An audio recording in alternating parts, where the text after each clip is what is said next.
Welcome to the Hypertherm Cutting Institute training video, XPR Torch Consumable Installation. This short video will demonstrate the proper installation of consumables into the XPR torch body. After viewing this video, you will be able to properly identify XPR consumables and install consumables into the XPR torch body. In preparation for consumable installation, power must be removed from the XPR power supply. Turn the station off. Before you remove power to the plasma power supply, it is recommended to save cutting machine program and position information on your CNC. Set the line disconnect switch to the off position. Consult your maintenance department or qualified electrician if you are not familiar with doing this. Make sure that the green power LED is not illuminated on the plasma power supply, gas connect console, or torch connect console. Prepare a clean work area for consumable installation. It is important to avoid contamination of dirt or particulates. Remove the torch body from the receptacle. Remove the consumables from the torch body. Select the cutting process using the cut chart instruction manual found on the USB memory stick included with the system, or by downloading from hypertherm.com. The consumables and part numbers will be listed on the cut chart. The XPR cutting system uses the same consumable parts for all standard position, 90-degree angle, and bevel cutting processes, eliminating the need to inventory two different sets of consumables, standard and bevel. The shield cap, nozzle retaining cap, and water tube are the same for all processes. Each consumable is laser marked with the part number, allowing you to match the cut chart to the consumable to prevent stack-up errors. Part numbers are also listed on the consumable packaging. Prepare the torch body for consumable installation. Use a clean paper towel or lint-free cloth to wipe the internal and external surfaces of the torch.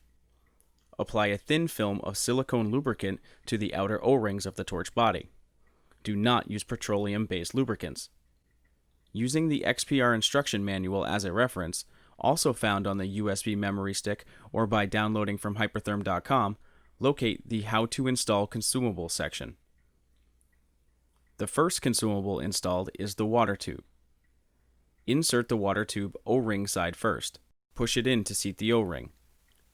Lubricate the electrode O-ring. Install the electrode over the water tube. The XPR utilizes quick lock technology, only needing a 1/4 rotation. Install the electrode at 0 or 180 degrees. Use a tightening tool to tighten the electrode. The swirl ring is the next consumable to be installed.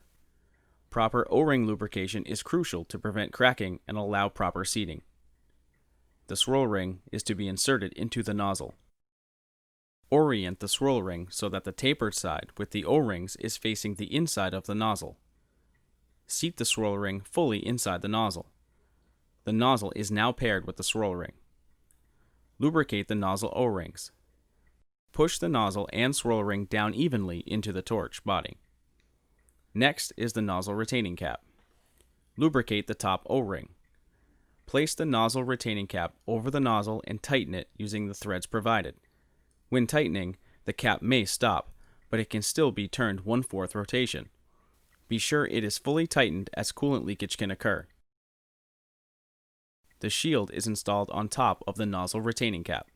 Lubricate the O-ring and push down evenly to ensure proper seating between the shield and nozzle retaining cap.